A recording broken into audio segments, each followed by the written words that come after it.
بسم الله الرحمن الرحيم نحمده ونصلي ونسلم على رسولنا الكريم أما بعد فقد قال الله تبارك وتعالى وإذ أخذ ربك من بني آدم من ظهورهم ذريتهم وأشهدهم على أنفسهم ألست بربكم قالوا بلى شهدنا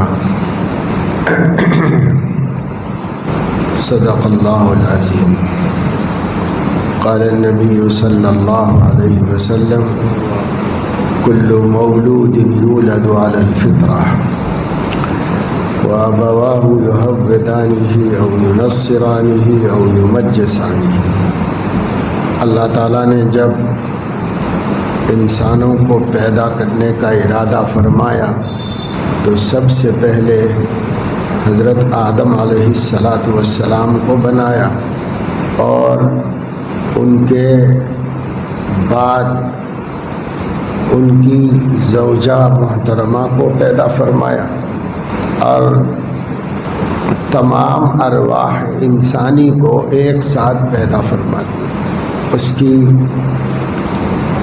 جو بھی حقیقت ہو۔ قرآن مجید میں روح کے بارے میں پوچھے جانے پر اللہ تعالیٰ نے فرمایا وَمَا أُوتِيتُم مِّنَ الْعِلْمِ إِلَّا قَلِيلًا۔ اپنی معلومات مختصر کے ذریعے تم روح کی حقیقت کو کیسے پہچان سکو گے؟ مفسرین میں اس میں اختلاف ہوا ہے کہ اللہ تعالیٰ نے اپنے اس کلام میں سوال کا جواب دیا ہے یا سوال کے جواب سے گریز فرمایا ہے، کیونکہ بعض سوالات کا جواب دینا پوچھنے والے کے حق میں مفید ہوتا ہے، بسا اوقات مفید نہیں ہوتا ہے۔ قُلِ الرُّوحُ مِنْ أَمْرِ رَبِّي وَمَا أُوتِيتُم مِّنَ الْعِلْمِ إِلَّا قَلِيلًا۔ اللہ تو اس پر قادر ہے کہ روح کی حقیقت کو بیان فرما دے، لیکن تمہاری استعداد اتنی ناقص ہے کہ تم اس کو نہیں سمجھ سکتے۔ بس اتنا سمجھ لو کہ وہ اللہ کا ایک حکم ہے،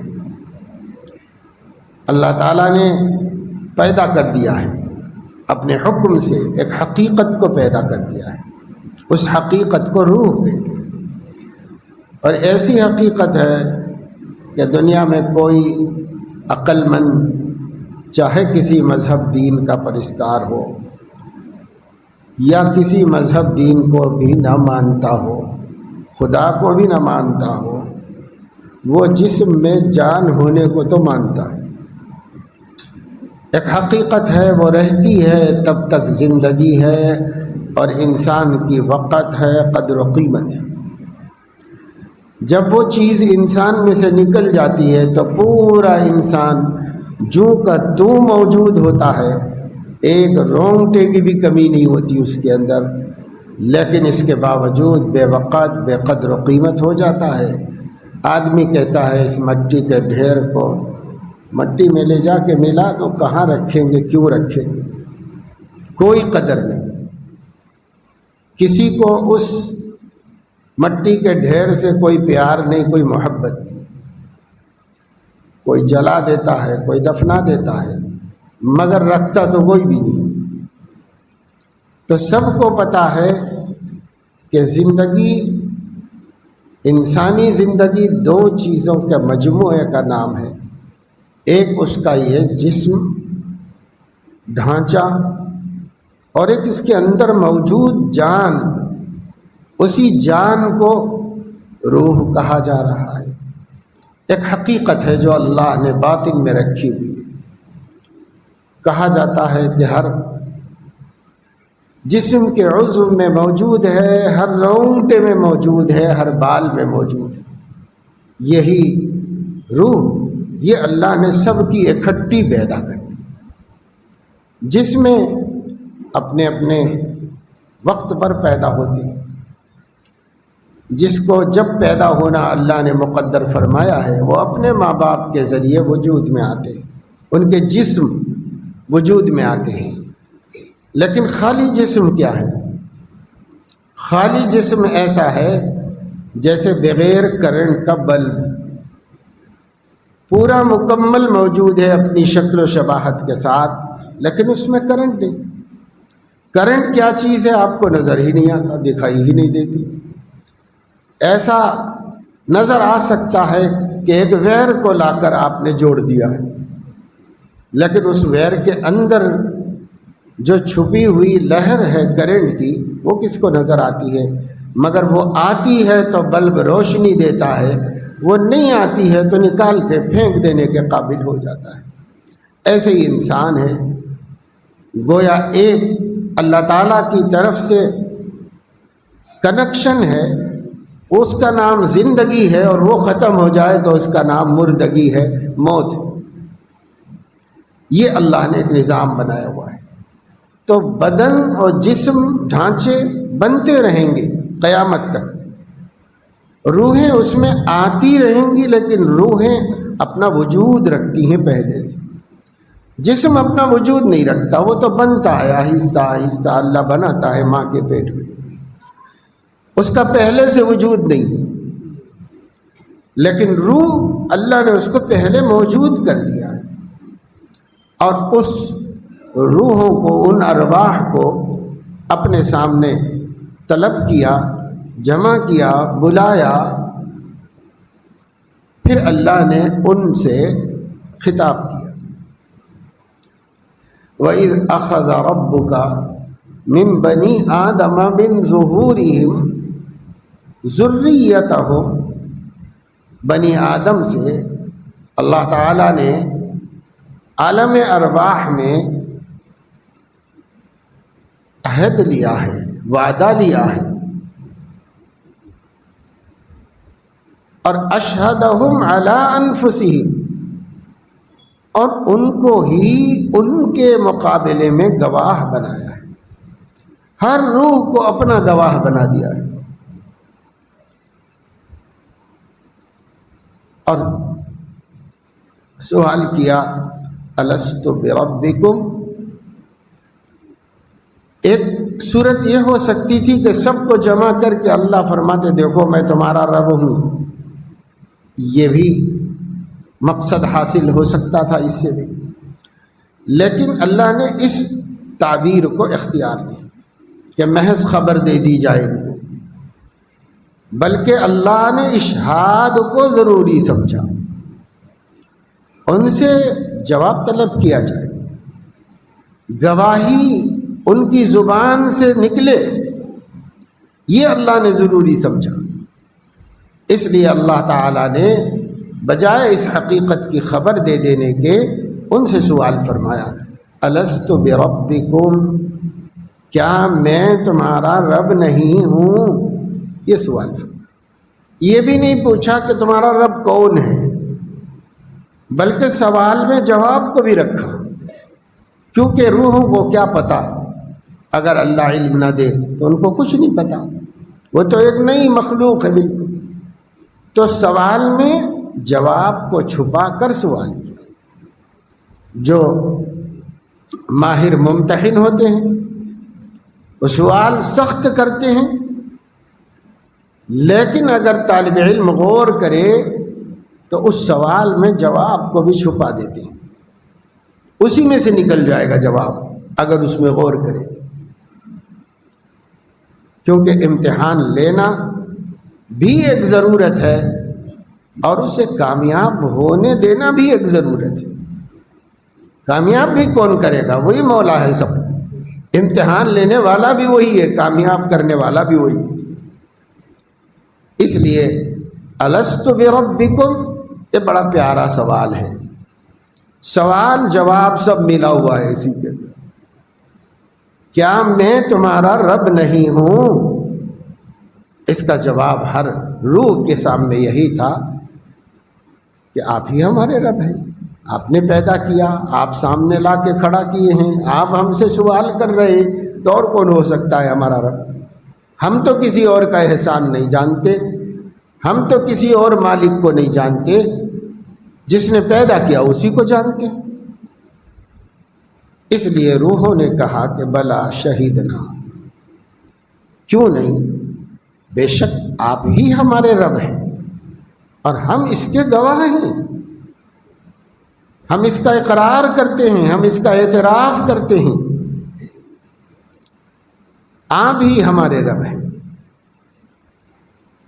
اللہ تعالیٰ فرما رہے ہیں یہ میں نے ازل میں عالم ارواح میں جب میں نے روحیں بنا لیں ان سے میں نے اپنی ربوبیت کا اقرار اور اعتراف یوں ہی نہیں کرا دیا، بلکہ یہ واقعہ، یہ میثاق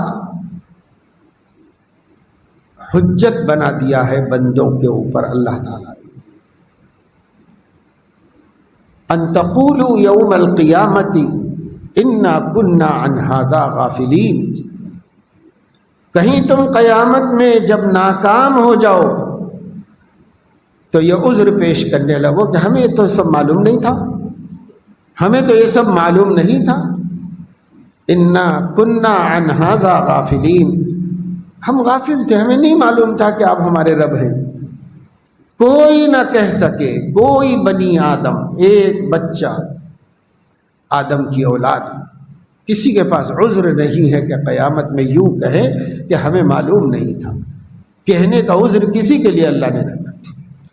ان تقولوا یوم القیامت انا کنا عن ھذا غافلین، کہیں تم قیامت میں یہ بہانہ کرنے لگو کہ ہمیں یہ بات نہیں معلوم تھی، اس لیے پہلے ہی میں نے بتا دی، اب پہلے ہی تمہاری فطرت میں اس حقیقت کو سمو دیا۔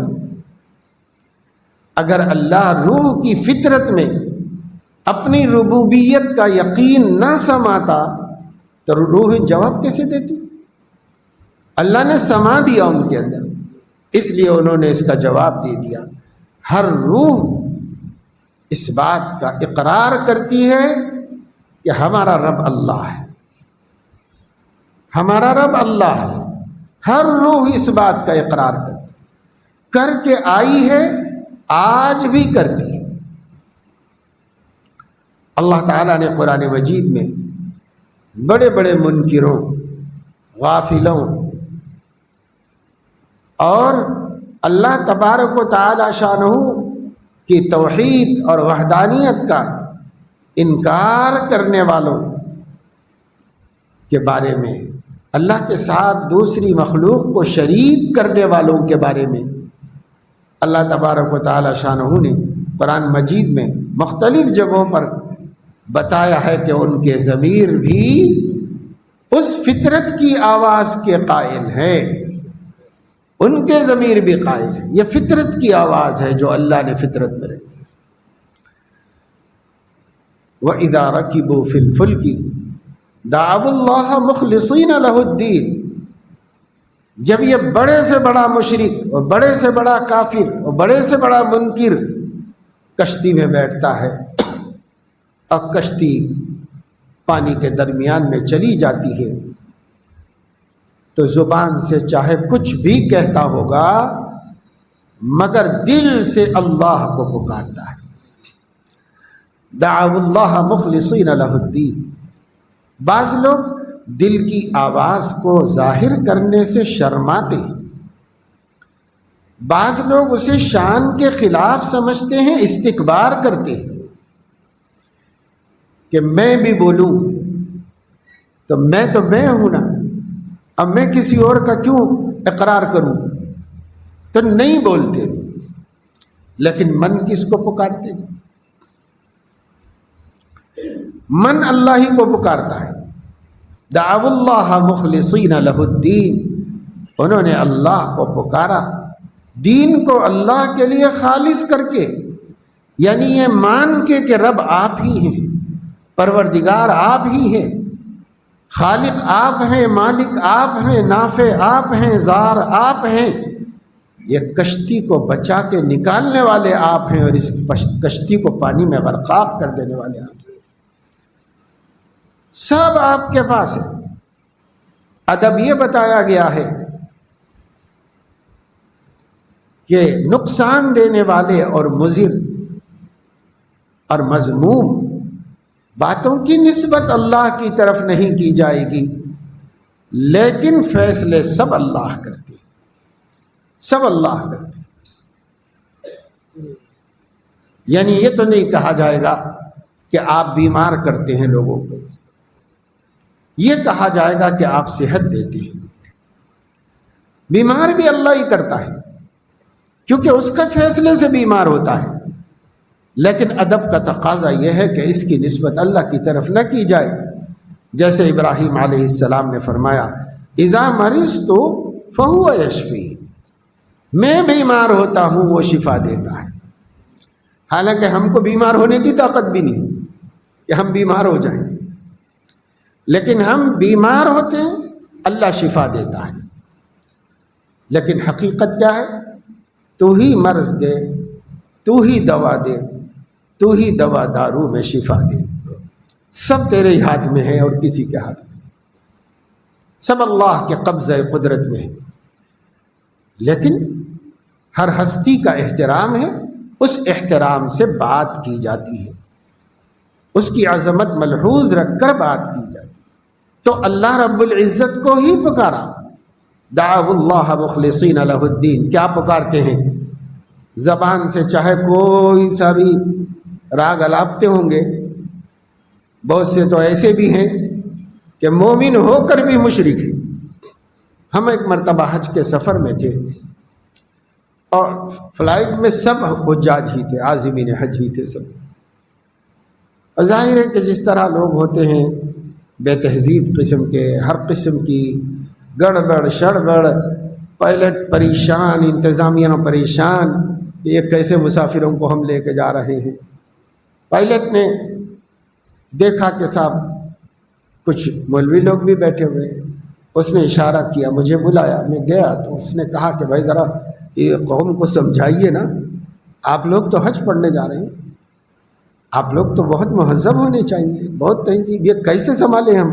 جہاز ہوا میں فضا میں اڑ گیا ہے اور کوئی بات نہیں مانتے، پانی مت پھینکو، پانی پھینکو، سب کو زندگی بھر نمازیں نہیں پڑھی، اب ہوائی جہاز میں وضو بنانے کے لیے پانی پانی کچا کر کے سب یہاں سے وہاں تک کر رہے ہیں۔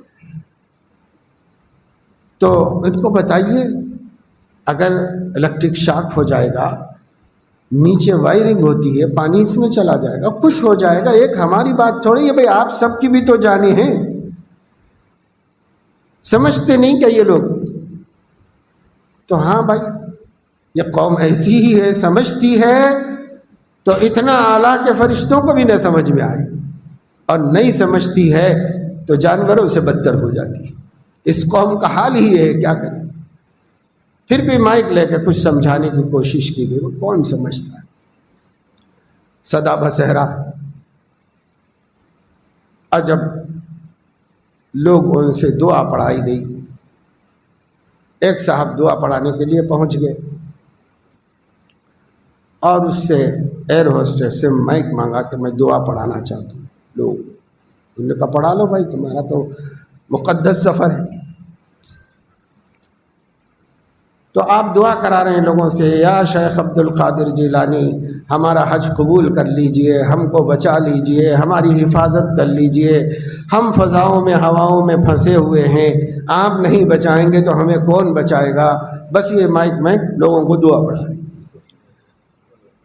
یعنی احرام باندھ کر رب واحد کی بارگاہ میں جانے کا ارادہ کر کے اللہ کی توحید کے مرکز کا سفر ہو رہا ہے، اور شرک دلوں سے نہیں نکلا، غیر اللہ دل سے نہیں نکلے۔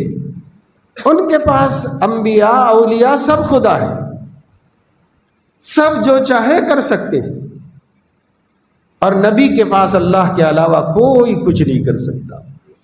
نبی کہتا ہے وَتُعِزُّ مَن تَشَاءُ وَتُذِلُّ مَن تَشَاءُ مالک الملک تؤتی الملک من تشاء وتنزع الملک ممن تشاء، یہ نبی فرماتے ہیں۔ اور نبی کے ماننے والے یہ کہتے ہیں کہ ہم کو خدا کی بھی کیا ضرورت ہے جب نبی موجود ہے؟ یہ نبی کے ماننے والے کہتے ہیں۔ تو شرک اور کس چیز کا نام ہے بھائی؟ لیکن بڑا تعجب ہوا کہ اس دور میں پڑھے لکھے لوگ بھی اس قسم کی بات کرتے ہیں، عام انسان اگر تھوڑی سی توجہ سے ایک دفعے بھی کلمہ طیبہ پر غور کر لے تو وہ خدا کے غیر کی طاقت کو تسلیم نہیں کر سکتا، خدا کے غیر کی کسی قوت کو، عزت کو، ربوبیت کو، الوہیت کو تسلیم نہیں کر سکتا۔ کون ہے اللہ کے علاوہ؟ من ذا الذی یشفع عندہ الا باذنہ، بنا اس کی منشا کے شفاعت بھی کرنے والا کون ہے؟ کوئی شفاعت بھی نہیں کر سکتا۔ لا یشفعون الا لمن ارتضى وهم من خشیتہ مشفقون، جن لوگوں کو شفاعت کا حق حاصل ہے وہ بھی اللہ جن کے لیے کہیں گے انہی کی کر سکتے ہیں، جن کے لیے اللہ نہ چاہے وہ نہیں کر سکتے۔ اور اس دن ان کا حال یہ ہے کہ وہ بھی اللہ کی خشیت سے لرزاں و ترزاں ہوں، کانپ رہے ہوں گے۔ بڑے بڑے انبیاء کانپ رہے ہوں گے، بڑے بڑے بادشاہ کانپ رہے ہوں گے اللہ کے سامنے۔ تو اللہ تو وہ ہے بھائی، ایمان والے کو یہی سکھایا گیا ہے۔ لیکن جب سے ایمان والا اللہ کی طاقت کو بھول گیا، غیر اللہ کی طاقتوں میں الجھ گیا، تب سے اللہ نے ایمان والوں پر غیر اللہ کو مسلط کر دیا۔ ہم یوں ہی نہیں آزمائے جا رہے ہیں۔ کیا اللہ تعالیٰ عاجز ہے؟ کیا اللہ تعالیٰ یا ہمارے ظالم حکمرانوں کے ہاتھ روک نہیں سکتا؟ کیا اللہ رب العزت کو اس کی طاقت نہیں ہے کہ اسے زندہ درگور کر دیں؟ ہر ظالم کو زمین میں دھنسا کر خسف کا عذاب آج دکھا دیں؟ کیا اللہ کے لیے کوئی مشکل ہے؟ یا اللہ کے لیے قدرت میں کوئی کمی ہوئی ہے؟ نہیں، اس نے ہی کچھ ہمارے کرتوتوں کو دیکھ کر ہمارے اوپر ان کو مسلط کیا ہے جو ہمارے بھلے کو نہیں چاہتے۔ یہ بات، یہ فلسفہ حضور علیہ السلام زندگی میں بتا گئے۔ حضرت علیہ السلام نے فرمایا،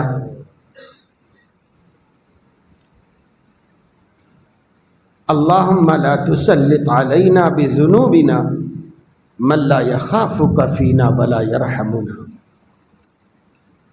اے اللہ، ہمارے گناہوں کی وجہ سے ناراض ہو کر، خفا ہو کر آپ ہمارے اوپر مت مسلط کر دیجئے کسی ایسے شخص کو جو ہمارے حق میں نہ رحم دل ہے نہ آپ کا خوف رکھتا ہے۔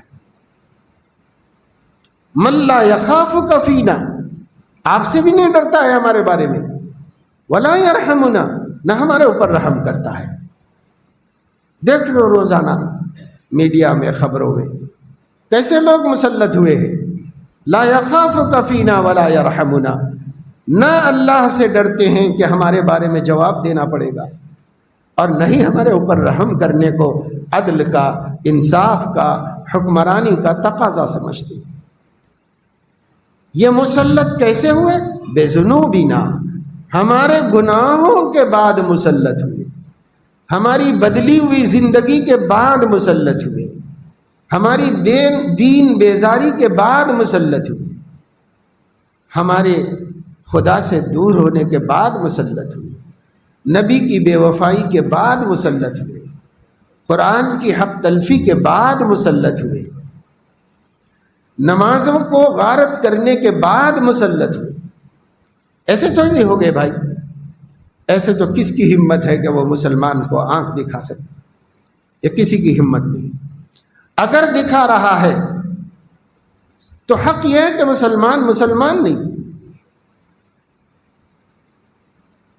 لا تہینوا ولا تحزنوا وانتم الاعلون ان کنتم مؤمنین، یہ ان شرطیہ ہے۔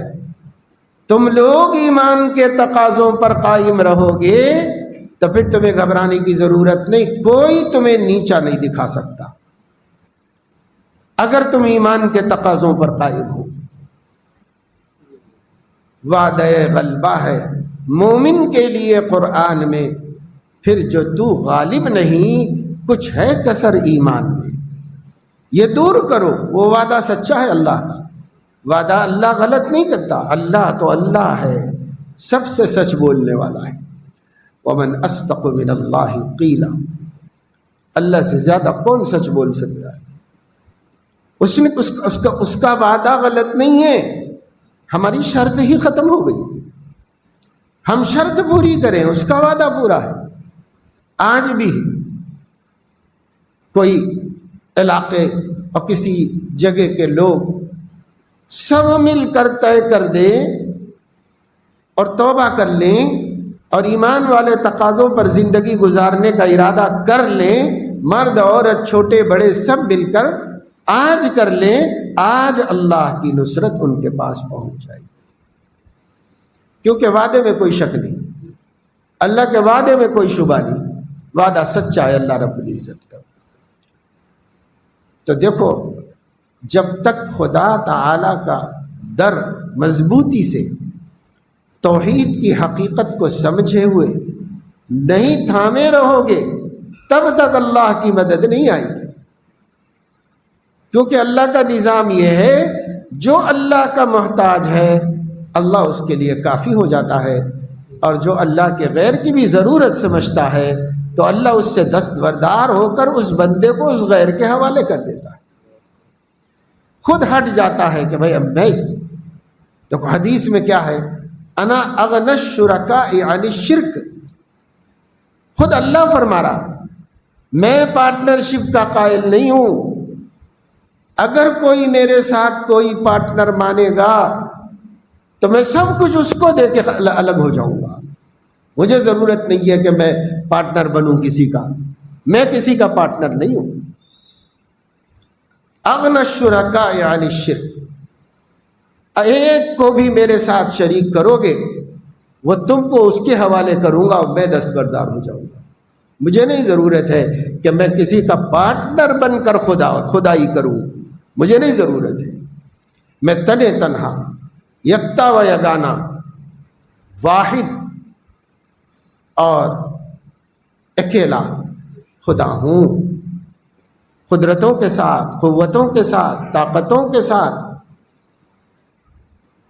پوری کائنات کی ملکیت کے دعوے کے ساتھ، ایک چھوٹا سا ذرہ بھی میرا ہے، کوئی اور اس کا مالک نہیں ہے، بڑے سے بڑا پہاڑ بھی میرا ہے، کوئی ملکیت کا دعویٰ نہیں کر سکتا۔ اس دعوے کے ساتھ دنیا میں کوئی ہے معبود؟ جتنے جھوٹے معبود تسلیم کر لیے گئے ہیں ان کے بارے میں بھی انہیں پوجنے والوں نے دنیا کا مالک نہیں مانا ہے۔ بعض مفسرین نے فرمایا للہ ملک السماوات والارض جیسی بات اللہ جو قرآن میں کہتا ہے کہ زمین آسمان کی ہر چیز کا میں مالک ہوں، تو آج تک دنیا میں کسی نے خود مالک ہونے کا دعویٰ نہیں کیا، کسی نے بھی نہیں کیا، اور کسی نے کیا تو لوگوں نے مانا بھی نہیں ہے اس کو، صرف اکیلا اللہ ہے۔ اور یہ قاعدہ ہے کہ جب کسی چیز کی ملکیت کا مدعی ایک ہی شخص ہوتا ہے تو وہ چیز اسی کی ہوتی، چونکہ پوری کائنات کے ذرے ذرے پتے پتے کا اللہ تعالیٰ اکیلا مالک ہونے کا دعویٰ کر رہا، اب کوئی دوسرا نہیں ہے تو سب اللہ کا ہے۔ اب اس سے بھی آسان کیا اللہ ہمارے لیے اپنا مالک ہونا ثابت کرے، یہ سب کے نزدیک قبول ہے، تسلیم ہے۔ اس لیے فرمایا کشتی پہ سوار ہوتے ہیں تو اللہ کو اکیلے کو پکارتے ہیں، کسی کو نہیں ملاتے اس میں۔ اب میں جو قصہ سنا رہا تھا نا بھٹکے ہوئے مسلمان کا، اس کا بھی حال یہ ہوگا کہ اگر ذرا سا موسم خراب ہو اور جہاز جھونکے لینے لگے تو کوئی آلہ رکھ کے دیکھو، وہ موصوف کو بھی اللہ ہی یاد آئے، کوئی پیرانے پیر دستگیر یاد نہیں آئیں گے، اللہ ہی یاد آئیں گے ان کو۔ اور کسی لక్ష్می کالی کو پوجنے والے کے قلب پہ رکھ کے دیکھو، اسے بھی خدا ہی یاد آئے گا، اور خدا کے علاوہ کوئی یاد نہیں آئے گا۔ فَلَمَّا نَجَّاهُمْ إِلَى الْبَرِّ اِذَا هُمْ يُشْرِكُونَ، مگر بندوں کی بے وفائی کا یہ حال ہے کہ ہم بچا کر ساحل پہ پہنچا دیتے ہیں، خشکی پر پہنچا دیتے ہیں، تو سکون کا سانس لیتا ہے، مگر اب شکریہ کس کا ادا کرے؟ اس کے لیے مندروں کو، معبدوں کو، درگاہوں کو ڈھونڈتا پھرتا ہے، پر خدا کو نہیں یاد کرتا۔ کس کا شکریہ ادا کرے؟ وہاں جا کے چادر چڑھاؤں گا، یہاں جا کے یہ کروں گا، وہاں جا کے وہ کروں گا۔ اللہ سے، اللہ کون بچایا تھا؟ کس کو پکارا تھا؟ اب سب بھول گیا، سب فراموش۔ تو اللہ نے فرمایا کوئی بندہ ایسا نہیں ہے جس سے میں نے اقرار کرا لیا تھا کہ میں ہی اس کا رب ہوں، مصیبت میں مجھے نہ پکارتا ہو، ایسا کوئی نہیں ہے۔ سب خدا ہی کو پکارتے ہیں مصیبت۔ نہ کسی کا کہیں سے کام بنا اور نہ کہیں سے کسی کا کام بن سکتا ہے۔ ہاں، اللہ تعالیٰ اپنے غداروں کو، اپنے باغیوں کو اور دور کر دینے کے لیے انہیں فریب میں مبتلا کر دیتے ہیں۔ زین لهم الشیطان اعمالهم فصدهم عن السبیل فهم لا يهتدون۔ ان کی بدعملیوں کو شیطان خوبصورت بنا دیتا ہے، بے دینی کو دین بنا دیتا ہے، بدعت کو سنت دکھاتا ہے، بد اخلاقی کو اخلاق کے روپ میں دھار دیتا ہے۔ زین لهم الشیطان اعمالهم، کام تو سب غلط کر رہے ہیں لیکن سب اچھے لگ رہے، اس کو سب اچھے لگ رہے، سب اچھے لگ رہے۔ پھر نتیجہ کیا ہوگا؟ فصدهم عن السبیل، سیدھے رستے سے اس طرح ہٹا لے گا، اور جب ہٹ جائے گا تو ہم لا یہتدون، وہ ہدایت یاب نہیں ہو سکتے، وہ کبھی ہدایت یاب نہیں ہو سکتے۔ اس لیے میرے عزیز و دوستو، سب سے پہلا سبق وہی ہے جو اللہ نے سب سے پہلے دیا ہے۔ ہمارا رب اللہ ہے، ہمارا رب اللہ ہے، ہمارا خالق اللہ ہے، ہمارا مالک اللہ ہے، ہمیں عزت دینے والا اللہ ہے، ذلت دینے والا اللہ ہے، ہماری عورتوں کے گود کو اولاد سے آباد کرنے والا اللہ ہے، ہماری تمنائیں پوری کرنے والا اللہ ہے، ہمارا مشکل کشا اللہ ہے، ہمارا حاجت روا اللہ ہے۔ کوئی کسی سے مانگتا، کوئی کسی کو سمجھتا ہوگا، جو بھی کسی اور کو سمجھتا ہے وہ موحد اور مومن نہیں ہے۔ جو صرف اللہ کو سمجھتا ہے وہ مومن ہے، وہ موحد ہے، صرف اللہ۔ جھک جائے نہ سر جس پہ اسے در نہیں کہتے، ہر در پہ جو جھک جائے اسے سر نہیں کہتے۔ مومن کا سر اللہ کے سامنے جھکتا ہے، وہ کہیں بھی نہیں جھکتا۔ مومن نے کسی کے آگے ہتھیار نہیں ڈالے۔ مومن صرف اللہ، صرف اللہ، اللہ کے علاوہ کسی اور کو مومن نہیں تسلیم کرتا، نہیں مانتا۔ جب تک یہ مزاج نہیں بنے گا تب تک آپ کی یہ دینداری وہ اللہ کے ہاں اعتبار نہیں پائے گی، اور اس کا نتیجہ اور اس کا بدلہ اور اس کا صلہ لے کر نہیں آئے گی دنیا میں۔ اللہ تعالیٰ سب سے پہلا سبق، سب سے پہلا امتحان، اللہ کو بس یہی دیکھنا ہے کہ بندہ وفادار کس کا ہے۔ زبان سے اللہ کا نام جپتے رہو، لیکن جب مال کا معاملہ آئے تو اللہ کے بے وفا بن جاؤ، کاروبار کی بات آئے تو اللہ کے بے وفا بن جاؤ، پارٹنروں کو ڈبانے میں سبز باغ نظر آ رہا ہے تو اللہ کے بے وفا بن جاؤ۔ زبان کہتی رہے کہ نہیں اللہ ہے، اللہ ہے، اللہ ہے، اللہ بہت بڑا ہے، اللہ طاقت والا ہے، اللہ حساب لینے والا، اللہ کے سامنے کھڑے ہونا ہے، اللہ اللہ اللہ، مگر پوری زندگی بتا رہی اس کا کوئی خدا نہیں، یہ کسی کو اللہ نہیں مانتا ہے، ہر ایک کے ساتھ بے وفا ہے، ہر ایک کا دھوکہ باز ہے، ہر ایک کے ساتھ غداری کر رہا، نہ معاملات صحیح، نہ معاشرت صحیح، نہ اخلاق درست، چھوٹے مظلوم بڑے مظلوم، زندگی گزار رہے ہیں اس طرح جیسا کہ کوئی خوخار درندہ جیتا ہو دنیا میں۔ تو ایسا زبان سے کہنا نہیں چلے گا۔ صحابہ نے ایک دفعہ زبان سے کہا تھا ربی اللہ، پھر پوری زندگی سے بتا دیا کہ ان کا رب اللہ کے علاوہ کوئی نہیں، وہ صرف اللہ ہی کو رب مانتے۔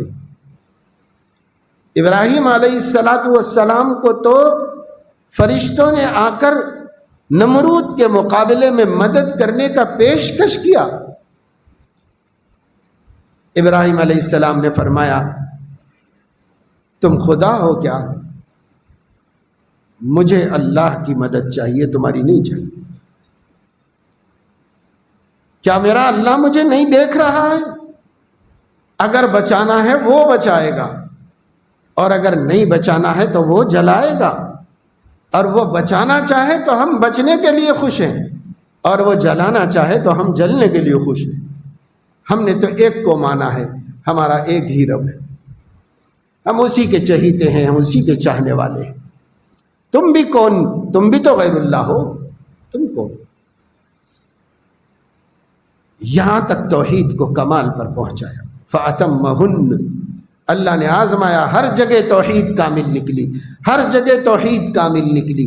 حضرت ابراہیم علیہ السلام کی جب ایسا کامل موحد بندہ اللہ نے بنا کر قرآن میں اس کا ذکر کیا، تو اس امت کے افراد سے فرمایا قد كانت لكم اسوة حسنة في ابراہیم والذین معہ، تمہارے لیے ابراہیم کی زندگی میں اسوہ حسنہ ہے۔ بڑے پکے آدمی تھے، غیر اللہ سے سمجھوتا ہی نہیں کر سکتے تھے۔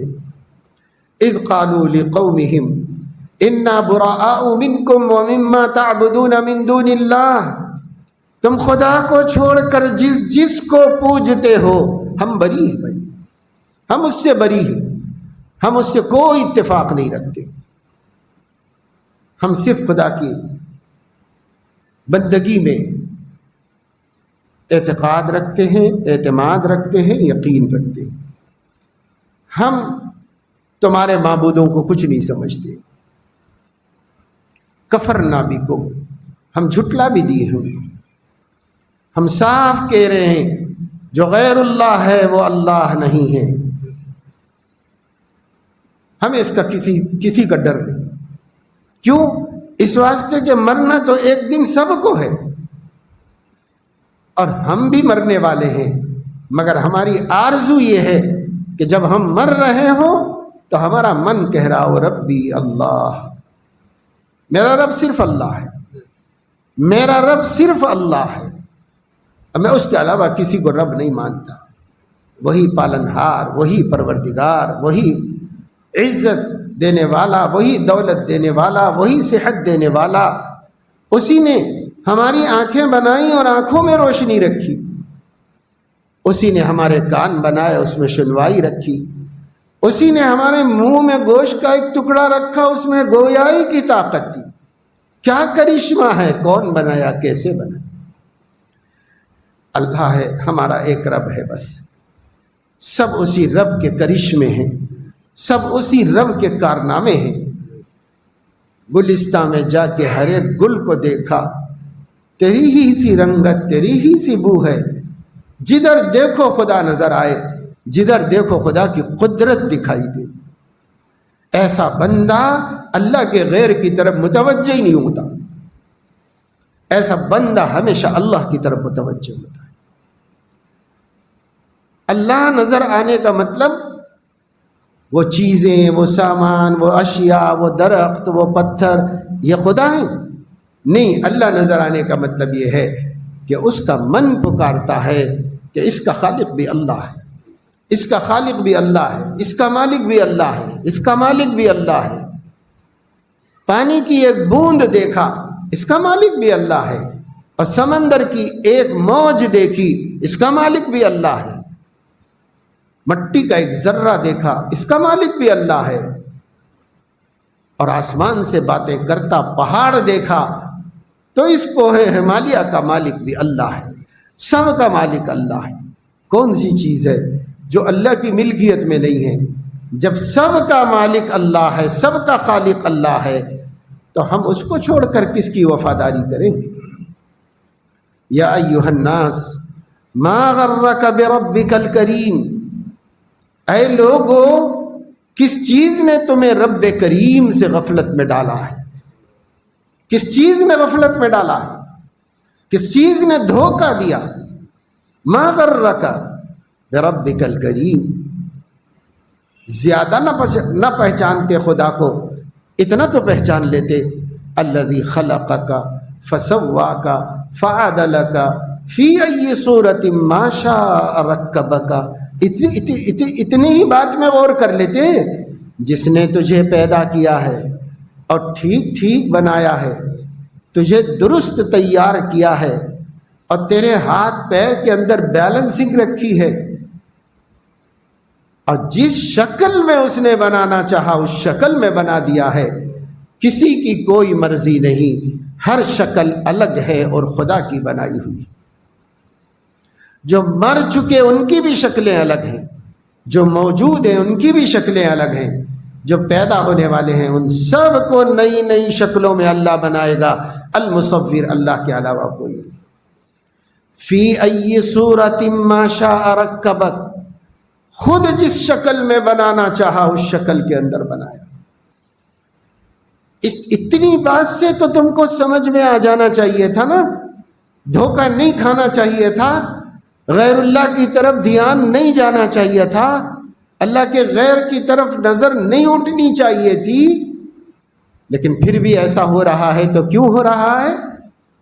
کلا بل تکذبون بالدین، اصل بات یہ ہے کہ تم تو قیامت کے دن ہی کو نہیں مانتے، مانتے ہوتے قیامت کے دن تو یہ غلط روش تمہاری نہ ہوتی، تم مانتے نہیں ہو قیامت کے دن کو، وہ کہہ دیتے ہوگے کہ ہم مرنے کے بعد اٹھائے جانے کو مانتے ہیں، زبان سے بول رہے ہوگے، لیکن ماننا دل کی تصدیق کا نام ہے، دل نہیں مانا تو زبان کے ماننے سے کیا ہوتا ہے؟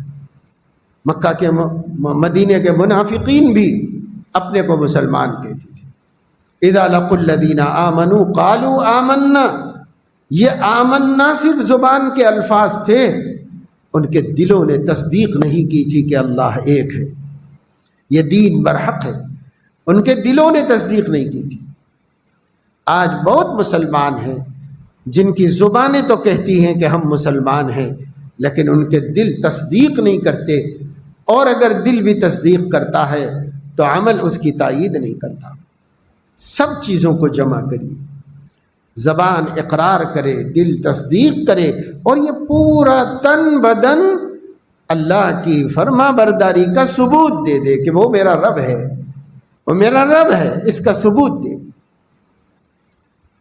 سیدنا یوسف علیہ السلام کنویں میں ڈال دیے گئے تھے بچپن میں، کوئی پانی لینے کے لیے قافلہ والا آیا تو اسے ایک خوبصورت بچہ نظر آیا، اس میں نبی کا بیٹا تھا،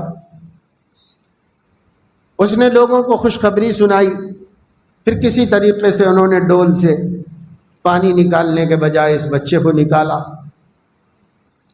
بھائیوں کو جو حسد کی آگ میں جل رہے تھے، دور دور سے نظر رکھے ہوئے تھے کہ کیا ہوگا کیا ہوگا کیا ہوگا، پتہ چلا کہ کوئی قافلے والوں کو مل گیا ہے، ان لوگوں نے نکال کے لے لیا ہے، تو بھائی سب دوڑتے ہوئے آئے، 10 بھائی، کہنے لگے کہ وہ ہمارا بھگوڑا غلام ہے، آپ لوگ کیسے لے کے جا رہے ہو؟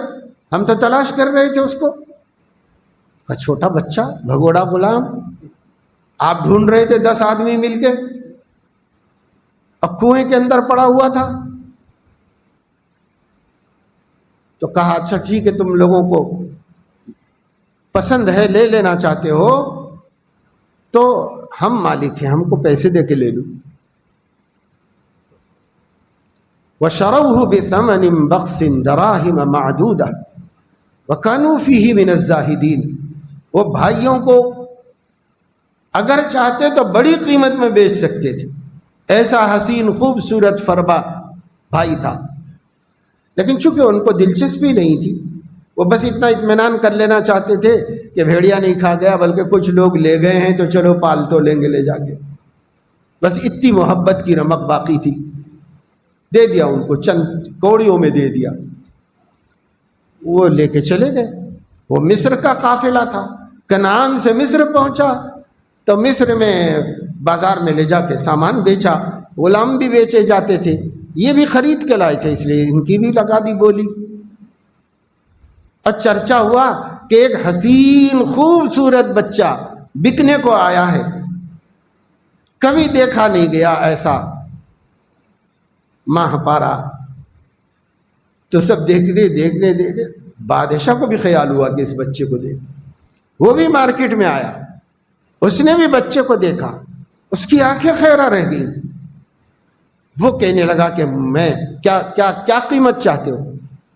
لگاؤ بولی اس کی، میں خرید لیتا ہوں. خرید لیا اور خرید کے گھر میں لائے اور اپنی اہلیہ سے کہا کہ یہ بچے کو گھر میں رکھو، بچوں کی طرح، اپنے گھر کے بچے کی طرح رکھو. خرید کے تو لایا ہوں، غلام ہے، لیکن ہم اس کی اعلیٰ درجے کی شاہانہ پرورش کریں گے اور شاہانہ تربیت کریں گے تاکہ یہ ہمارے بعد ہمارا وارث بنے اور ہمارا بیٹے کی جگہ پر کام آ جائے ہم کو. اس لیے گھر میں عزت کے ساتھ ان کو رکھا گیا، غلاموں کی طرح نہیں، گھر کے بیٹے کی طرح رکھا گیا. جوان ہوئے تو ہر دن گزرتے کے ساتھ حضرت یوسف کا حسن بڑھتا جاتا تھا. اور کھڑی جوانی کے حسن کو خود ملکہ برداشت نہیں کر سکی اور اس نے نیت خراب کی، ورغلانا چاہا، خراب کرنا چاہا، اس جوان کی شرافت کو آگ لگانا چاہا، اس جوان کی عفت و پاک دامنی کو نقصان پہنچانا چاہا. اسے نہیں معلوم تھا کہ اس جوان کے پیچھے آسمانی نگاہیں حفاظت کر رہی، کیونکہ یہ ہادی ہے، یہ داعی ہے، یہ انسانیت کو سیدھا رستہ دکھانے والا ہے. کل یہ اس ملک کا بادشاہ بننے والا ہے. اس کو کیا معلوم بیچاری کو؟ اس کی نفسانیت غالب آئی، وہ دھوکہ دینے لگی، پریشان. ایک دن حکم دے دیا تمام باندیوں کو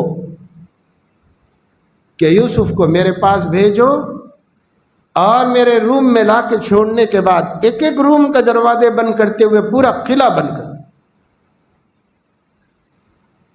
تو وہ لوگ لے کے آئے یہ سمجھ کے کہ بھئی ہماری آقا ہے، کوئی حکم ہوگا، کوئی کام ہوگا. آگے حضرت یوسف علیہ السلام سیدھے سادے. جب روم میں پہنچ گئے، ملکہ کے بیڈ روم میں، تو پہلے سے پلان تھا. ان کو پہنچاتے ہی یہ عورتیں باہر نکلیں، پہلا دروازہ بند کیا، پھر اگلا دروازہ بند کیا، پھر اگلا دروازہ بند کیا، اور دروازے بند کر دیجیے. باہر تک چلے گئے، پہرے بٹھا دیے گئے، نکلنے کی کوئی شکل نہیں، کوئی صورت نہیں. حضرت یوسف علیہ السلام نے پوچھا کہ کیا حکم ہے، مجھے کیوں بلایا گیا؟ وہ بن ٹھن کے سنور کے تیار ہو کر پورے روم کو معطر اور مزین کر کے ماحول بنا دیا کہ ایک جوان اپنا قابو کھو بیٹھے، اپنی شہوت پر سے قابو کھو بیٹھے. اس کا پورا ماحول بنا دیا، اور یہ سب قرآن بیان کر رہا ہے. اس پورے ماحول کو بنانے کے بعد حضرت یوسف سے کہتی ہے ہی تلک، بس اور کیا ہے، میری کیا آرزو ہو سکتی ہے، ایک عورت کی کیا تمنا ایک جوان سے ہو سکتی ہے، پوری کرو، میری خواہش پوری کرو. فوراً زبان مبارک سے نکلا معاذ اللہ انہ ربی احسن مثوایا انہ لا یفلح الظالمون. خدا کی پناہ، ایسی حرکت کروں؟ آپ کے شوہر میرے آقا ہیں، میرے رب ہیں، یعنی لغوی رب ہیں، انہوں نے میری پرورش کی ہے، میرے آقا ہیں. اور کوئی شریف انسان اپنے محسن کے ساتھ خیانت نہیں کر سکتا، اگر کرے گا تو ظالم ہوگا، اور ظالموں کو خدا کامیاب نہیں کرتا، بالکل نہیں ہو سکتا. میرا آقا میرے اوپر بھروسہ کر کے گھر میں رکھا ہوا ہے، غلاموں کی طرح رکھنے کے بجائے بیٹوں کی طرح رکھا ہوا ہے. کیا میں اس کی بیوی ہی سے خیانت کروں؟ یہ نہیں ہو سکتا. معاذ اللہ، خدا کی پناہ، خدا بچائے، خدا بچائے. ہرگز نہیں مانا، ہرگز نہیں قبول کیا. اس نے زیادتی کرنے کی کوشش کی تو آپ الٹے پاؤں دوڑنے لگے. ہمت مرداں مدد خدا. ایک دروازہ کھلا، دوسرا دروازہ کھلا، تیسرا دروازہ کھلا، خود سے کھلتا چلا گیا. اور ایک پاک دامن رہنا چاہنے والے نوجوان کی آسمان کی ساری قوتیں مدد کر رہی. غیب کے اللہ نے مخلوق کو لگا دیا تھا کہ میرا بندہ اپنی عزت بچانا چاہتا ہے، میرا بندہ مجھے رسوا نہیں کرنا چاہتا ہے، سب جاؤ مدد کرنے کے لیے. اللہ نے سب کو مدد کے لیے بھیج دیا. دروازے کھلتے گئے، کھلتے گئے، کھلتے چلے گئے. آخری دروازے پر پہنچے. دروازے سے اچانک باہر نکلے تو جیسے ہی دروازہ کھلا اب باہر آئے تو دیکھا کہ ادھر سے عزیز مصر بھی اپنے کاموں سے فارغ ہو کے دربار سے گھر میں داخل ہو رہا ہے. وہ حیران ہو گیا کہ یہ ہمارا غلام جس کو ہم نے بیٹا بنایا ہوا ہے، یہ بھی حیران پریشان باہر نکل رہا ہے. پیچھے سے میری بیوی بھی ہے، بیگم صاحبہ ملکہ وقت، یہ بھی پیچھے ہے. پریشان ہو گیا. وہ بھی رک گئی، حضرت یوسف بھی رک گئے. پیچھے رک کر فوراً اس نے بات بدل دی. اور شوہر کا جب ڈر خوف اس کے اندر آیا کہ صاحب یہ بات تو اب راز فاش ہو جائے گا، اب یہ چیز شوہر کے سامنے آ جائے گی، اس لیے اس نے فوراً کہا ما جزاء من اراد باهلك سوءا الا ان يسجن او عذاب الیم. بادشاہ، جو آپ کی بیوی کے ساتھ برائی کا ارادہ کرے اس کو کیا سزا ملنی چاہیے؟ یا تو جیل خانے میں بھیجا جائے یا دردناک عذاب میں مبتلا کیا جائے. سب خود کا کیا کرایا تھا اور سارا وبال اتار کے حضرت یوسف پہ ڈال دیا. پتا تھا کہ اس کا کوئی سہارا نہیں. میں تو ملکہ ہوں، میری تو چل جائے گی اور دال گل جائے گی، اور اس کا کوئی سہارا نہیں. وہ تو بازار میں بیچا گیا، کسی دوسرے علاقے سے لایا ہوا بچہ ہے، اس کا کون ہے یہاں پر؟ لیکن اسے نہیں معلوم جو اللہ کا ہوتا ہے، اللہ اور اللہ کی پوری کائنات اس کی ہوتی ہے. اسے کیا پتا تھا بے ایمان کو؟ اسے نہیں معلوم تھا اللہ کا ہے یہ بندہ. من کان للہ کان اللہ لہ. اللہ اس کے ہو جاتے ہیں، جب اللہ ہو جاتے ہیں تو کل کائنات اس کی ہو جاتی ہے. اس لیے بات اس نے جمانے کی کوشش کی لیکن جمی نہیں. اپنی عزت بچانے کی کوشش کی لیکن بچنی نہیں تھی. اللہ کو تو اس کی عزت بچانا تھا.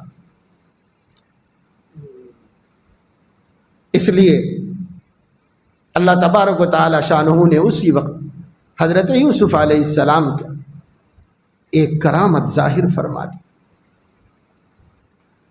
وہ یہ کہ گھر میں کام کرنے والی عورتیں بھی آ رہی تھیں. گیٹ پر سب پہنچ رہے تھے. ایک عورت پہنچی گھر میں کام کرنے والی. اس عورت کے یا خاندان کی عورت تھی، اس کے گود میں بچہ تھا، دودھ پیتا بچہ. دودھ پیتے بچے نے کہا بادشاہ اتنا پریشان ہونے کی ضرورت نہیں ہے، اس لیے کہ آپ کچھ فیصلہ کر نہیں پا رہے ہو. کر نہیں پا رہا تھا فیصلہ کچھ بھی. یوسف کو دیکھو تو یہ ایسی حرکت نہیں کر سکتا، بیوی کو دیکھو تو وہ بھی اتنے بڑے مرتبے سے ایسے کیسے کرے گی. سمجھ میں نہیں آئی بات. بچہ کہنے لگا قمیص دیکھیے، یوسف کی قمیص دیکھیے، قمیص پیچھے سے پھٹی ہے یا آگے سے پھٹی ہے، یہ دیکھیے. اگر قمیص آگے سے پھٹی ہے تو زیادتی اس کی ہے، اور قمیص پیچھے سے پھٹی ہے تو دیکھیے یہ تو بچنے کے لیے بھاگ رہا تھا، وہ پیچھے سے پکڑ کے کھینچ رہی تھی تو قمیص پیچھے سے پھٹے گی تو قصوروار عورت ہوگی. یہ فیصلہ ہے، دیکھ لیجئے آپ آسانی سے. قمیص دیکھی گئی، وہ قمیص پیچھے سے پھٹی ہوئی تھی. اس لیے بادشاہ کو سمجھ میں آ گیا کہ غلطی یوسف پاک دامن کی نہیں ہے، غلطی ہماری ہی ملکہ کی ہے، ہماری ہی بیوی کی غلطی، مگر عزت اپنی بھی رکھنا اس کے ذہن میں بھی تھا۔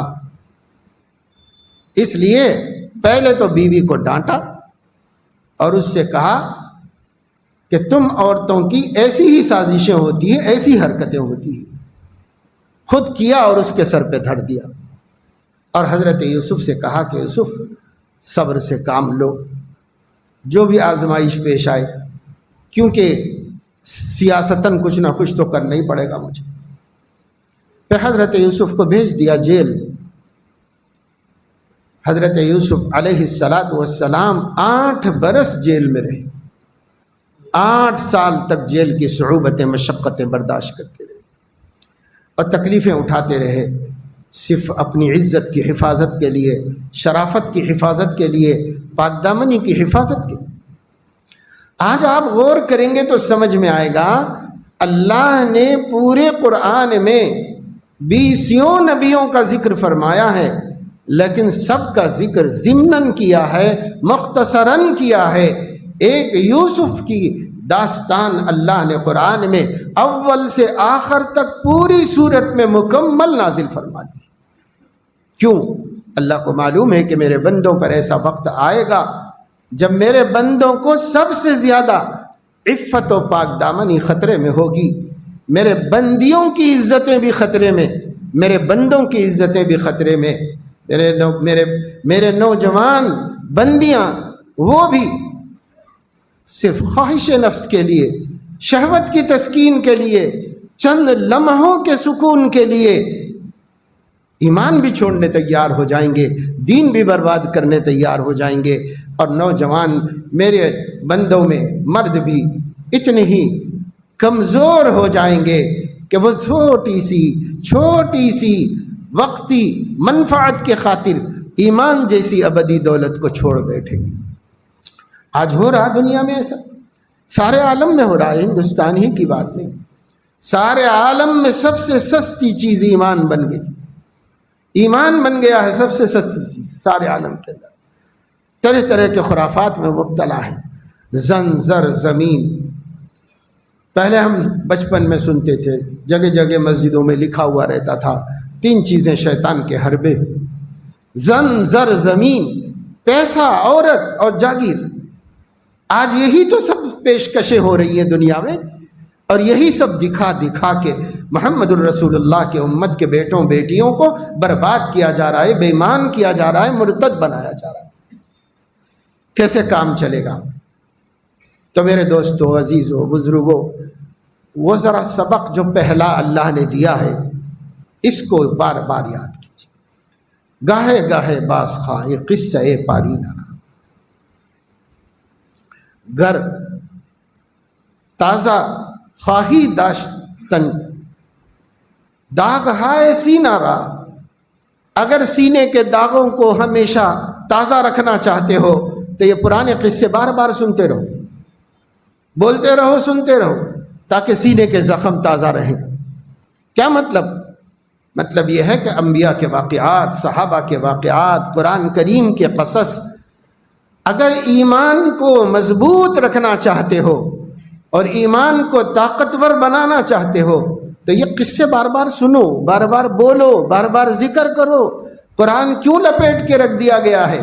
قرآن کیوں پڑھنے کے قابل کتاب نہیں سمجھا جا رہا ہے؟ ہر کتاب پڑھی جا سکتی ہے پر قرآن نہیں پڑھا جا سکتا، کیوں؟ اسی وجہ سے زین لهم الشیطان اعمالهم فصدهم عن السبیل وكانوا مستبصرین فهم لا يهتدون۔ مختلف اللہ نے ان کا انجام بتایا۔ اللہ تعالیٰ اپنے فضل و کرم سے مسلمانوں کو توفیق نصیب فرمائے کہ ربی اللہ بس اس سبق کو فراموش نہ کرے۔ یہ پہلا سبق تھا جو اللہ نے خود ہم کو دیا تھا، اور یہ بھی بتا دیا کہ یہ میں نے اس لیے تم سے وعدہ لیا کہ تم کل قیامت میں یہ نہ کہہ سکو کہ ہمیں نہیں معلوم تھا، اس لیے وعدہ لے لیا۔ اس لیے قیامت میں جہل کا، غفلت کا، نہیں معلوم ہونے کا کوئی عذر نہیں، معتبر نہیں۔ اس لیے توحید کے عقیدے پر مضبوطی سے قائم ہو جاؤ، اللہ کو یکتا یگانہ مان لو، اللہ تعالیٰ کی صفات سے واقف ہو جاؤ، اللہ کی قدرتوں سے باخبر ہو جاؤ، اللہ تعالیٰ کی شان جاننے کی کوشش کرو، معرفت رب پیدا کرو، اور جب رب کی معرفت ہوگی تو رب کے غیر آنکھ میں جچنے والا نہیں۔ اللہ اپنے کرم سے ہمیں توفیق عطا فرمایا، آمین، وآخر دعوانا الحمد للہ۔